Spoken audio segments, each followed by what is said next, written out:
Imagine a boxing match so intense the drama spills out of the ring and straight into the hands of a furious mother wielding a shoe.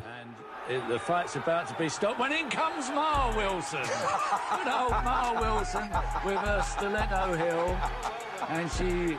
Yes, you heard that right. This isn't just some ringside scuffle. It's one of the most jaw-dropping moments the sport has ever seen, when Tony Wilson's fight took a wild, unexpected turn that nobody saw coming.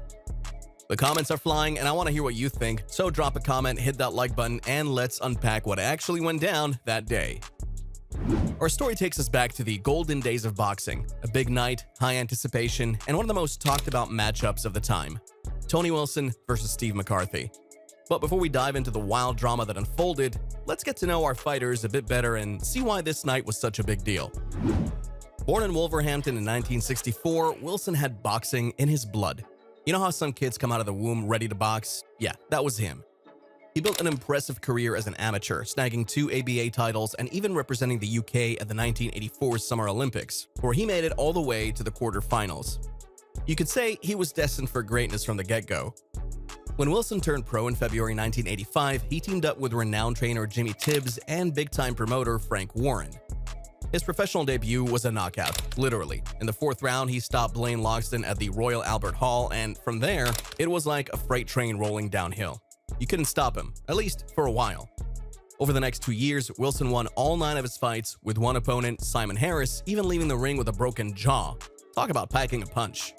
His first fight of 1987 was a final eliminator for the British light heavyweight title, and guess what? He knocked out Keith Bristol in just 1 round. I mean, that's one way to make a statement, but of course, the boxing gods had other plans. In May, he faced American fighter Jesse Shelby and tasted defeat for the first time, beaten in the 2nd round. But did Wilson let that setback slow him down? Not a chance. By December, he was back in the ring with Loxton for the vacant British title. After 6 brutal rounds, the fight was stopped due to cuts over Loxton's eye.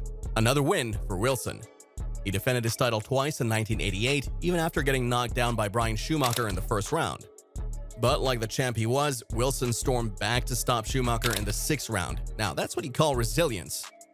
By January 1989, Wilson was riding high, winning the Lonsdale belt outright after defeating Schumacher again, this time in just 3 rounds. But let's be real, boxing can be a brutal sport. His 3rd title defense came 2 months later against Tom Collins, who stopped Wilson in the 2nd round, handing him only the 2nd defeat of his career. So, Wilson had it and clearly did not need any help in the ring. Now let's talk about the other half of this wild showdown, Steve McCarthy, the hometown hero from Southampton who was rising through the ranks faster than anyone could keep up with. McCarthy kicked off his pro career in February 1987, taking out Russell Burnett, and from there, the guy was unstoppable. You know how it is, winning fight after fight, 10 straight victories, the whole crowd chanting your name. You couldn't tell McCarthy nothing. He grabbed the BBBFC Southern Area Light Heavyweight title in November 1988 after a big win over Sir Fame.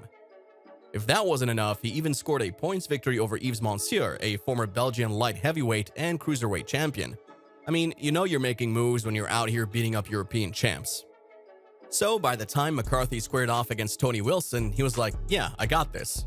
Unbeaten, brimming with confidence, and that kind of swagger that makes you feel like nothing can touch you. But little did he know, he was about to face the toughest opponent of his career, Tony Wilson's mom and her shoe. This was supposed to be an electric matchup. 2 hard hitters in the ring, seasoned vet versus young gun, the whole deal. But boxing fans would get more than they bargained for on this unforgettable night. Sometimes the drama doesn't just stay inside the ropes. It spills right out into the stands. Now listen closely as we break down the fight between Tony Wilson and Steve McCarthy step by step, because this is one for the books. The night was electric as both fighters stepped into the ring at Southampton Guildhall, with the crowd buzzing with excitement. McCarthy, the local hero, was looking to prove himself against the seasoned warrior Wilson.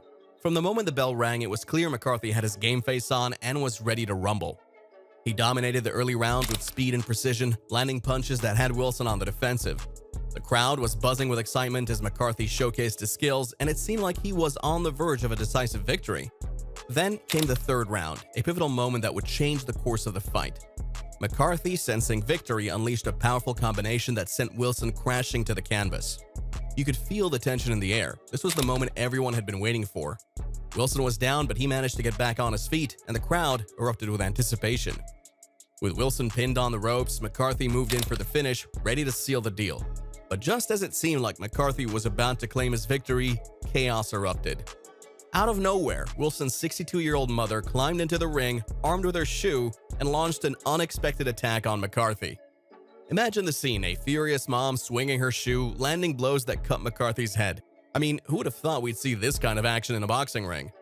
The referee, Adrian Morgan, was taken aback, and as Wilson's cornerman joined the fray, it became a wild free-for-all. McCarthy, stunned and injured, thought he had already won and began to leave the ring. But here's where things get even wilder. Referee Morgan insisted the fight continue, but McCarthy, bleeding and refusing to take more punishment, stood his ground. 4 stitches later, and he wasn't interested in taking any more chances. In a twist of fate, the referee declared Wilson the winner by technical knockout. But that wasn't the end of it. Chaos erupted in the crowd as fans couldn't believe what they just witnessed. A full-blown riot ensued. Wilson's mother had to be dragged from the ring by a security guard, her hair in his grip. Amidst the chaos, former Commonwealth champion Mo Hussein claimed he was stabbed, while Wilson and his manager Jimmy Tibbs were also attacked. "I don't understand what happened. My mother has been watching my fights for years. Everything just went wild," Wilson lamented, clearly bewildered by the turn of events. McCarthy, ever the sportsman, appealed to the fans for calm. "I don't want to see this in Southampton again. You're doing boxing no good at all," he yelled from the ring, trying to restore some sanity to the madness. The British Boxing Board of Control ruled the fight's result would stand and ordered an urgent inquiry into the incident. Promoter Jack Bishop, who's also McCarthy's manager, expressed frustration, stating that while there had been adequate ringside security, they hadn't anticipated an attack from a woman. "He was way out of order," Bishop said, strongly criticizing the referee's decision to award Wilson the win. McCarthy reflected on the bizarre fight, saying, "I was hitting him at will when his mother got in the ring and hit me over the head with a shoe. I guess you could say she really stepped in to help her son." In the aftermath, the next fight featuring McCarthy's brother Paul was cancelled when his opponent refused to enter the ring. And can you blame them? McCarthy's next fight came in October 1990 at Battersea Town Hall, where he faced Sir Fame again for the British light heavyweight title vacated by Tom Collins. McCarthy emerged victorious on points in what was dubbed a masterclass performance from the new British champion. However, McCarthy suffered his first defeat at the hands of another boxer in April 1992 when he was disqualified in the 9th round against German Olympic gold medalist Henry Mask in Dusseldorf. He faced another disqualification against Darius Michalczewski in Hamburg that September. In April 1993, McCarthy was stopped by Simon Harris in the 5th round, and he ultimately finished his career in February 1994 with a points win over Karl Barwise. And that, folks, is how one bizarre fight changed the landscape of boxing, proving that sometimes the most unexpected moments are what make sports truly unforgettable.